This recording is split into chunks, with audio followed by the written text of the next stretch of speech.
Excuse me ma'am, जी इस restaurant के owner कहाँ मिलेंगे? सर, अभी तो उन्हें आने में टाइम है। आप कौन और यहाँ किस? एक्चुअली मैम आज मेरा इंटरव्यू है यहाँ पे, तो मैं इंटरव्यू देने आया। अच्छा, आप इंटरव्यू के लिए आए हैं। कोई बात नहीं, अभी तो सर को आने में टाइम है, आप जब तक वेट कर लीजिए। ठीक है मैम, मैं वेट कर लूँ। सुनो बेटा, कोई है क्या यहाँ पे? जी अंकल बताइए। बेटा मैंने खाना फिनिश कर लिया है, तो ये यहीं पे कहीं पानी का बोतल होगा और गिलास, उसमें एक गिलास पानी रख दोगे? अरे अंकल आप कैसी बात कर रहे हो? आपको दिखाई नहीं देता क्या? पानी की बोतल आपके सामने रखी है और आप मुझसे कह रहे हो कि मैं एक गिलास पानी डाल दूँ? बेटा तुम बिल्कुल सच कह रहे हो, मुझे दिखाई नहीं देता है, तभी तो तुमसे मदद मांग रहा हूँ। अगर कर सकते हो तो इतनी मदद कर दो। आई एम सॉरी अंकल, मुझे सच में नहीं पता था कि आपको दिखाई नहीं देता। आप 1 मिनट रुकिए, मैं पानी डाल देता हूँ।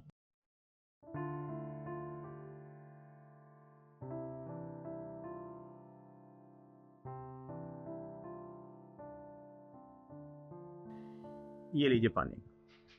थैंक यू बेटा।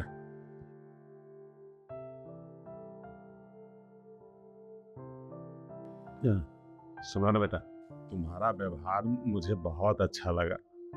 मेरी एक मदद और कर दो ना। वो क्या है कि खाने का बिल 500 रुपया है और मैं तो ठीक से देख भी नहीं सकता। इसमें से 500 रुपये का नोट लेके जरा काउंटर पे जा। अंकल इतने सारे पैसे? अंकल आपके पास तो 500 की नोट की गड्डियां हैं और आपको 500 रुपये बिल पे करने हैं, तो आप खुद ही एक नोट निकाल कर दे दीजिए। बेटा ऐसा तो मैं दे सकता हूँ, लेकिन तुम्हारा व्यवहार मुझे बहुत हेल्पफुल और अच्छा लगा। और क्या है, ये इस दुनिया में सब पे भरोसा नहीं किया जा सकता है ना, और तुम्हारा व्यवहार बहुत भरोसेमंद लगा है। बेटा प्लीज मेरी इतनी मदद कर दो ना। अच्छा ठीक है अंकल, आप कोई नहीं, मुझे प्लीज मत बोलिए, मैं आपकी मदद कर देता हूँ।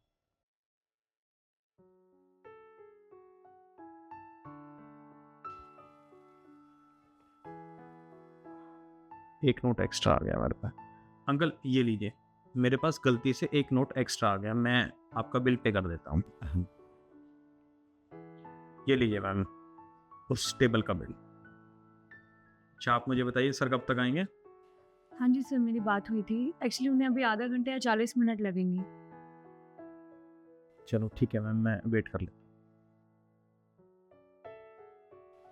अंकल मैंने आपका बिल पे कर दिया है।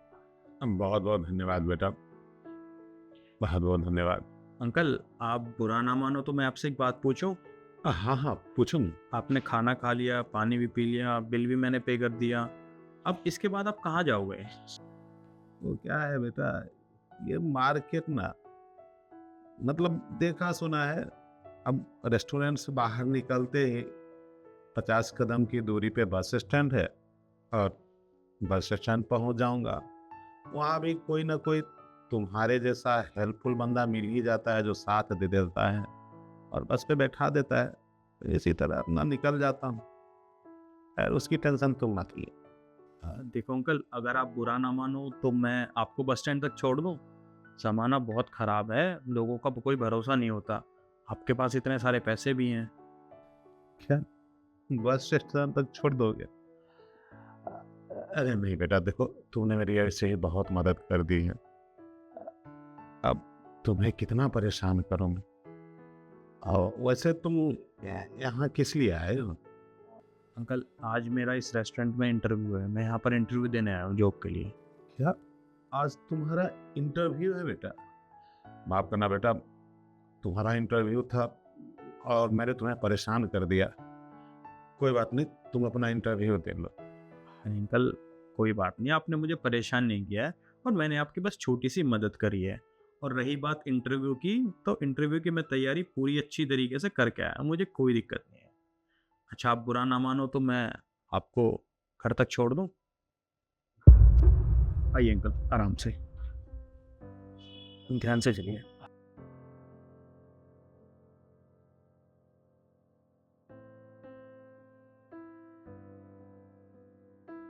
बेटा देखो, सबसे कहने की तो हिम्मत नहीं होती है, लेकिन अगर तुम चाहो तो मुझे ये बता सकते हो कि कि होटल के बाहर का नज़ारा कैसा है, मतलब देखने में कैसा लगता है, इसके आसपास लोग कैसे हैं, क्या क्या करते हैं, देखने में कैसा लगता है। देखो, मैं तो अंधा हूँ, मैं देख नहीं सकता, लेकिन तुम इतने प्यार से बताते हो, इसलिए तुमसे पूछने की हिम्मत कर रहा हूँ। मैं तुम्हारी आंखों से ही सब कुछ देख लूंगा। तो आप देख नहीं सकते, इसलिए आप मेरी आंखों से देखना चाहते हो। हाँ बेटा। कोई बात नहीं अंकल, मेरे इंटरव्यू में अभी टाइम है। मैं आपको सब चीज़ें एकदम डिटेल से बताता हूँ कि बाहर क्या है और क्या नहीं है। आपको तो पता ही है कि सर्दियों का मौसम चल रहा है हम और सर्दी में धूप निकली हुई है। हमारे सामने काफ़ी दुकानें हैं। सामने वोडाफोन का स्टोर है, मॉनसून सैलून है, काफ़ी सारी दुकानें हैं, मार्केट है, गाड़ियाँ खड़ी हुई हैं, लोग एक दूसरे के साथ घूम रहे हैं, सेल्फियाँ खिंचवा रहे हैं। कुछ लोग हैं जो अपने परिवार के साथ खाना खा रहे हैं। अभी हम जिस रेस्टोरेंट से निकल के आए हैं उसका नाम है JBS, जिससे हमने अभी खाना खाया है। तो बहुत सारी चीज़ें हैं, काफ़ी गाड़ियाँ खड़ी हैं, ट्रैफिक है, सिक्योरिटी गार्ड घूम रहे हैं, बड़े बड़े पेड़ लगे हुए हैं, पीछे कंस्ट्रक्शन का काम चल रहा है, लाइटें लगी हुई है, बहुत अच्छा नज़ारा है। अरे वाह बेटा, तुमने होटल के आगे का दृश्य का बहुत अच्छा वर्णन किया। तुम तो बोल रहे थे, लेकिन मुझे ऐसा अनुभव हो रहा था कि मैं अपनी खुली आंखों से सब कुछ देख रहा हूँ। बहुत अच्छा लगा। आ, वैसे तुम्हारा तो इंटरव्यू होने में अभी समय है ना, तो अगर तुम चाहो तो इंटरव्यू का थोड़ा प्रैक्टिस करा देता हूँ तुम्हें। हाँ हाँ अंकल, बिल्कुल कर सकते हैं। अभी तो ओनर को आने में काफ़ी टाइम है, तो आप मुझसे चाहो तो सवाल पूछ सकते हो, मुझे भी अच्छा लगेगा। देखो बेटा, अगर मैं इस होटल का ऑनर होता तो मैं तुमसे ये जानने की कोशिश करता कि इस होटल में और क्या इम्प्रूवमेंट करें ताकि हमारा सेल भी बढ़े और ग्राहक भी संतुष्ट रहे। अंकल देखो, जहाँ तक मैंने एक्सपीरियंस किया है, किसी भी होटल को या किसी भी रेस्टोरेंट को चलाने के लिए दो चीज़ें सबसे मेन होती है। अच्छा। पहला टेस्ट और दूसरा कस्टमर के साथ बिहेवियर। अगर हम खाने में अच्छा टेस्ट नहीं देंगे, हम चाहे कितनी भी डेकोरेशन कर लें अपने होटल में, कितना भी पैसा लगा लें, कितना ही अच्छा हम उसको डेकोरेट कर लें, कस्टमर डेकोरेशन देखकर एक बार तो आएगा, बट अगर उसे टेस्ट अच्छा नहीं लगा और हमारे स्टाफ का बिहेवियर अच्छा नहीं लगा और सर्विस अच्छी नहीं लगी, तो वो एक बार आएगा पर उसके बाद दोबारा नहीं आएगा। आप भी इस रेस्टोरेंट में अक्सर खाना खाने आते हो, क्यों? क्योंकि यहाँ का टेस्ट अच्छा है। और सबसे मेन चीज़ यही होती है कि खाने में टेस्ट होना चाहिए। इंसान घर से बाहर जाता है खाना खाने किस लिए? ताकि उसको संतुष्टि मिल सके, उसको अच्छा टेस्ट मिल सके। हमने अक्सर देखा है कि छोटे छोटे ढाबों पर बहुत ज़्यादा सेल होती है। इवन ट्रक वाले जो ढाबे होते हैं उन पर बहुत अच्छा खाना मिलता है। क्यों? क्योंकि वो टेस्ट के साथ हमें परोसते हैं। अक्सर बड़े बड़े रेस्टोरेंट में चीज़ों को बड़े अच्छे से डेकोरेट तो किया जाता है पर उनमें टेस्ट नहीं होता। इसीलिए मैं आपसे कहना चाह रहा हूँ कि सबसे मेन दो ही चीज़ें हैं, टेस्ट और बिहेवियर। मान लो आज मेरे पास पैसा नहीं है, मैं कहीं से कर्जा लूँ कुछ भी उठाकर, मैं इस रेस्टोरेंट को अच्छे से डेकोरेट कर दूँ। मैंने कर्जा लिया, डेकोरेट तो मैंने कर दिया, पर जो कस्टमर आया और कस्टमर को अगर उसमें टेस्ट नहीं मिला तो वो एक बार आएगा, उसके बाद नहीं मिलेगा। एट द एंड हमारे रेस्टोरेंट को सिर्फ लॉस होगा। तो बस मैं आपको यही कहूँगा कि सिर्फ दो चीज़ें हैं जो किसी भी रेस्टोरेंट और होटल को ग्रो करने में बहुत हेल्प करती हैं, टेस्ट और हमारा बिहेवियर। वाह बेटा वाह, बहुत बढ़िया। अगर मैं अब तुमसे ये कहूँ कि मैं अंधा नहीं बल्कि इस होटल का ऑनर हूँ, तो तुम क्या कहोगे?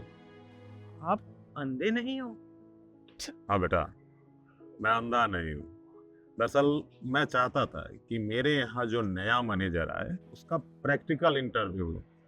वो क्या है ना कि तुम तो अच्छी तरह जानते हो, दुनिया दिखावटी है। इंटरव्यू के समय आते हैं तो बहुत अच्छा बनने की दिखने की कोशिश करते हैं, और जब उनको जॉब मिल जाता है तो उसके बाद वो अपना रंग दिखाना चाहते हैं। बस इस कारण मैं तुम्हारा लाइव इंटरव्यू ही ले रहा था, और तुम्हारा विचार जान के मुझे बहुत खुशी हुई है कि वर्षों के बाद भगवान ने मेरी मनोकामना पूर्ण कर दी है। मतलब मैं जैसा इंसान खोज रहा था अपने होटल के लिए, बिल्कुल वैसे ही तुम। देखो, जिस समझदारी से तुमने जवाब दिया है, मैं चाहता हूँ कि कि उसी समझदारी से इस होटल की जिम्मेदारी उठाओ, और अगर तुम चाहो तो आज से ही ज्वाइन कर सकते हो। सर मुझे सच में बहुत खुशी हुई कि आप अंधे नहीं हो और आप मेरा इंटरव्यू ले रहे थे।